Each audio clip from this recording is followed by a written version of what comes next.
सभी को नमस्कार। दोस्तों, आज के वीडियो में हम बात करने वाले हैं UPSC CSC prelims 2022 last 50 days strategy के बारे में।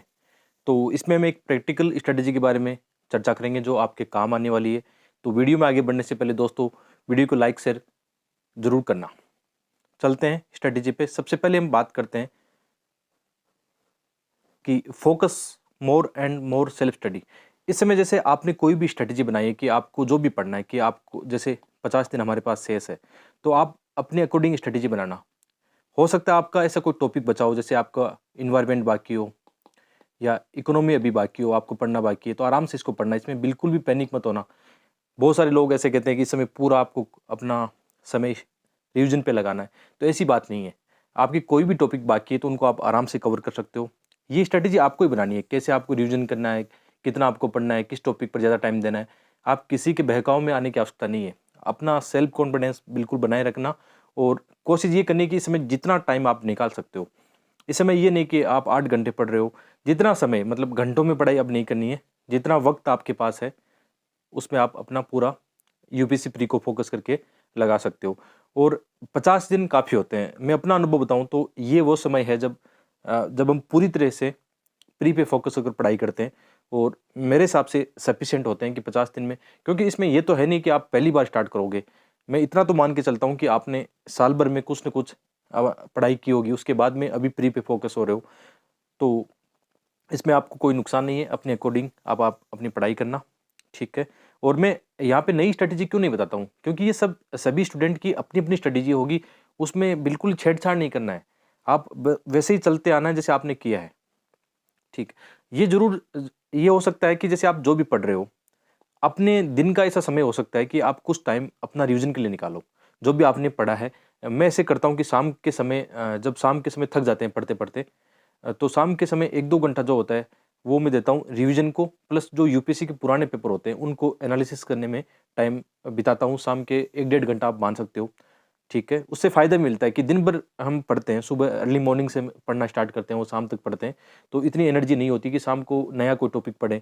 तो इससे अच्छा मैंने अपने टाइम टेबल को ऐसे बनाया है कि शाम के समय ऐसी चीज़ें पढ़ेंगे जिसमें हमें ज़्यादा लिखना ना पड़े, ज़्यादातर हम रिवाइज़ करें, ठीक है। तो ये आप कर सकते हो। तो रिवीजन एक बेस्ट स्ट्रेटजी हो सकती है।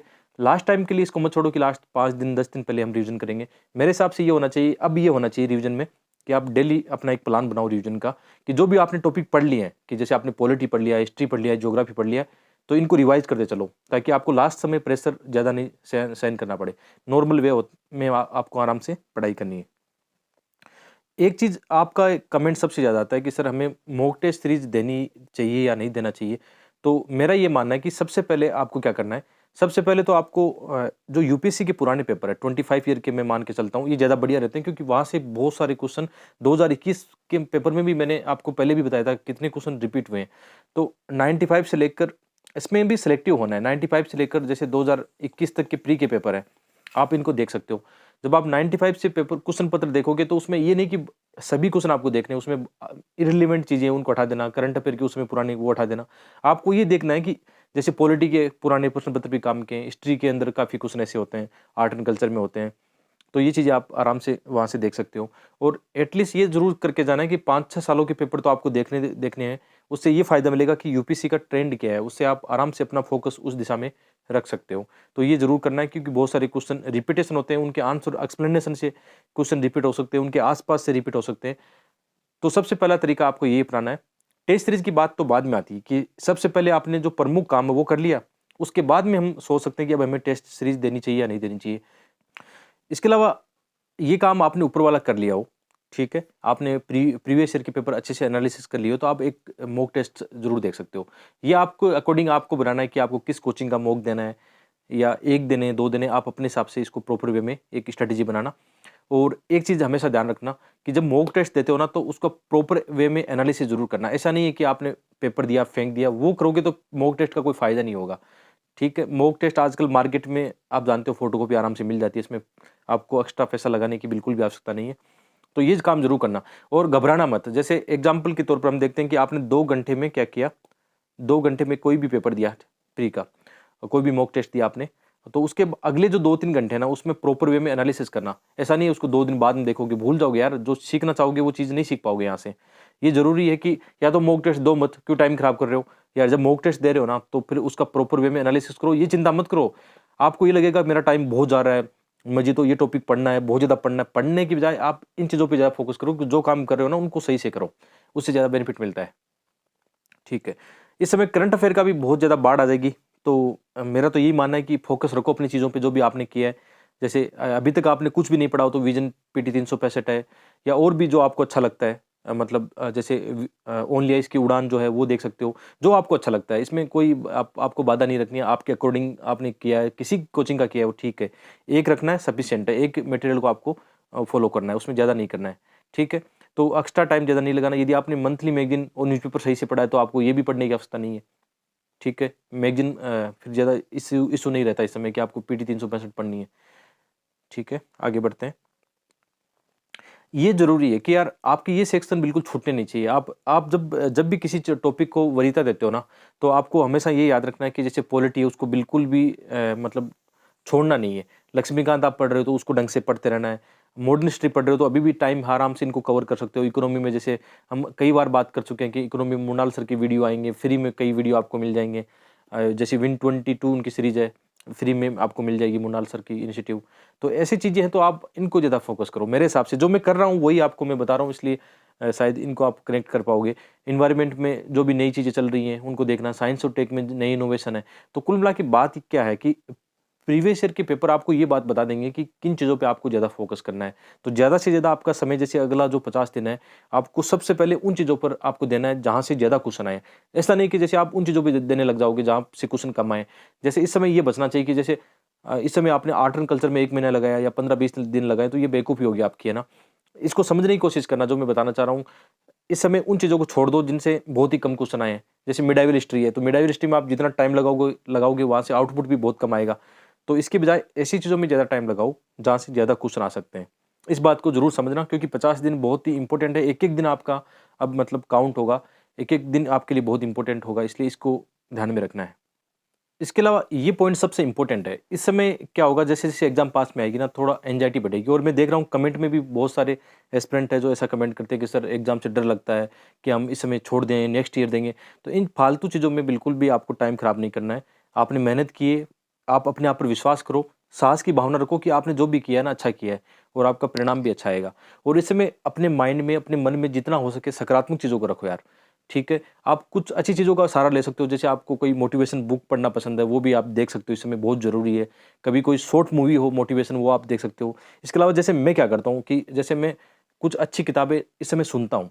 जैसे मैं आपको एक सजेस्ट कर रहा हूँ कुकू एफएम पर, how to boost your self confidence. ये बहुत ही शानदार एक ऑडियो बुक है, जिससे आपको सीखने को मिलेगा कि जब भी आपको कोई नकारात्मक भावनाएँ मन में आती है, तो यहाँ से आप सुन के अपने नॉलेज को बढ़ाने के साथ-साथ अपने प्रैक्टिकल लाइफ में भी अ, इस बुक का नॉलेज आप यूज़ में ले सकते हो। कुकू एफएम के बारे में आपने ज़रूर सुना होगा।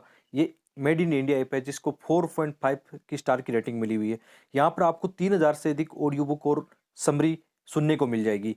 वैसे तो इनका साल भर का प्राइस ₹399 होता है, लेकिन अभी एक शानदार ऑफर चल रहा है फर्स्ट 250 यूज़र्स के लिए। आपको मेरा कोड इस्तेमाल करना है DG50, और आपका प्राइस हो जाएगा ₹199। यानी कितना अच्छा है कि एक बुक के प्राइस में आप साल भर यहाँ पे ऑडियो बुक लाइब्रेरी एक्सेस कर सकते हो। यदि आप चेकआउट करना चाहते हो तो लिंक वीडियो को डिस्क्रिप्शन में दिया गया है। इसके अलावा ये पॉइंट इम्पोर्टेंट है इस समय, जैसे अभी सीसेट का भी इम्पोर्टेंट आपको ध्यान रखना होगा। आपको इसमें बिल्कुल भी लाइटली नहीं लेना है इसको। कोशिश ये करनी है कि एटलीस्ट 10 ईयर के पेपर है उनको आप निकाल के जाओ। जैसे आप में से बहुत सारे कमेंट करते हैं कि सर हम सीसेट में क्या पढ़ें? तो दोस्तों मैं सीसेट में कुछ ज़्यादा नहीं पढ़ता हूँ। मैं क्या करता हूँ, जो पिछले 10 साल के पेपर है उनको प्रैक्टिस करता हूँ। जैसे मैं अभी प्रैक्टिस करने लग गया हूँ। रैंडमली ऐसे उठा के प्रैक्टिस करता हूँ, जैसे कभी मैथ के क्वेश्चन उठा लिए, कभी रीजनिंग के क्वेश्चन उठा लिए, कभी पैसेज उठा लिए। तो जहाँ मुझे लगता है ना कि कोई मैथ का टॉपिक है जिसमें मुझे कॉन्सेप्ट क्लियर करनी है, तो मैं किसी बुक का सहारा ले लूँगा। कोई भी एक बुक हो सकती है, जैसे मेरे पास आर.एस. अग्रवाल की बुक है, या बुक के बजाय आप एक काम करो, यूट्यूब पे कोई मैथ का टॉपिक देख लो, सबसे बढ़िया काम है। तो इसमें इस समय यही है कि यार जितना हो सकता है आप प्रैक्टिस करो। प्रैक्टिस ही आपको ये बता देगी कि आपको किस पर काम करना है। इसे मैं भी ये करता हूँ कि 10-15 क्वेश्चन जैसे मैथ के या रीजनिंग के क्वेश्चन अचानक रैंडमली उठा के प्रैक्टिस कर लिए, उससे अलग फ़ायदा मिलता है। क्योंकि जब आप एग्ज़ाम में जाओगे ना, तो वहाँ पे जो क्वेश्चन आएँगे ना, ऐसे आएँगे रैंडमली आपको उठा के करने हैं, तो उससे फ़ायदा मिलता है कि आपका माइंड उसमें ट्रेंड हो जाता है और बिना टाइम खराब किए आप आराम से क्वेश्चन अटेम्प्ट ले सकते हो। तो मैं तो ये करता हूँ, आप ये कर सकते हो, निश्चित रूप से आपको इसका फ़ायदा मिलने वाला है। इसके अलावा एक चीज़ बहुत इम्पोर्टेंट है, इस समय जो मैं एक सीरीज़ चला रहा हूँ अभी, आप प्लेलिस्ट में जाके देख लेना, लगभग 9 वीडियो उसमें आ चुके हैं। ये सीरीज़ आपको सबसे ज़्यादा हेल्प देगी। इसमें मैं एक अलग तरीके से आपको क्वेश्चन अटेम्प्ट लेने का एक तरीका सिखा रहा हूँ। तो आप अपने यूट्यूब चैनल पे जाके आपको क्या करना है, उस प्लेलिस्ट को ज़रूर सर्च करना। टेलीग्राम पे भी इसे मैंने शेयर की है। आराम से आप यहाँ से बहुत कुछ सीख सकते हो, बहुत इंपॉर्टेंट है। ठीक है? तो ऐसी टेक्निक सीख के आप ज़्यादा अपने क्वेश्चन सही कर सकते हो, ज़्यादा आपके मार्क्स आ सकते हैं। तो मैं ये मानता हूँ, इससे आपका कॉन्फिडेंस और ज़्यादा बढ़ेगा। लास्ट यहाँ पे पॉइंट है कि इस समय है ना यार, बहुत ज़रूरी है कि आप पढ़ाई के साथ-साथ अपनी हेल्थ का भी ध्यान रखो। ये मैंने देखा कि इस पार्ट को हम इग्नोर करते हैं, क्योंकि हमें ये लगता है कि बहुत ज़्यादा पढ़ना है, पढ़ना है, पढ़ना है। उसके चक्कर में क्या होता है, अपना जो हेल्थ है उसको सही नहीं रख पाते हैं और फिर मतलब काफ़ी टाइम खराब हो जाता है इन चीज़ों को लेकर। तो ये कोशिश करनी है कि इस समय है ना, शाम के समय कोशिश करो खेलने जाओ। जैसे मैं इस समय शाम के समय साइकिल चलाता हूँ, मज़ा आता है कि थोड़ा-सा आधी घंटा निकाल के, या मतलब थोड़ा खेलने-कूदने का रख सकते हैं। बैडमिंटन भी कभी-कभी खेलने की कोशिश करते हैं। तो ये भी आप कर सकते हो। अर्ली मॉर्निंग में जैसे योगा और मेडिटेशन, इसमें आपको ज़्यादा हेल्प करेंगे। क्योंकि यार पढ़ाई तो चलो, हम मेहनत तो हम कर ही रहे हैं, लेकिन ऐसे क्या टूल है जो हमारी कहते हैं ना कि दक्षता बढ़ा दे, मतलब चीज़ों को फ़ोकस बढ़ा दे। तो ये ऐसे टूल है जिनका सहारा आप ले सकते हो। ये सब चीज़ें मैं प्रैक्टिकल में कर रहा हूँ, वही चीज़ें मैं इसमें आपको बता रहा हूँ। तो बताना ये वीडियो आपको कैसा लगा, और लाइक शेयर करना ना भूलना। मिलते हैं एक और अच्छी वीडियो में। बहुत-बहुत धन्यवाद।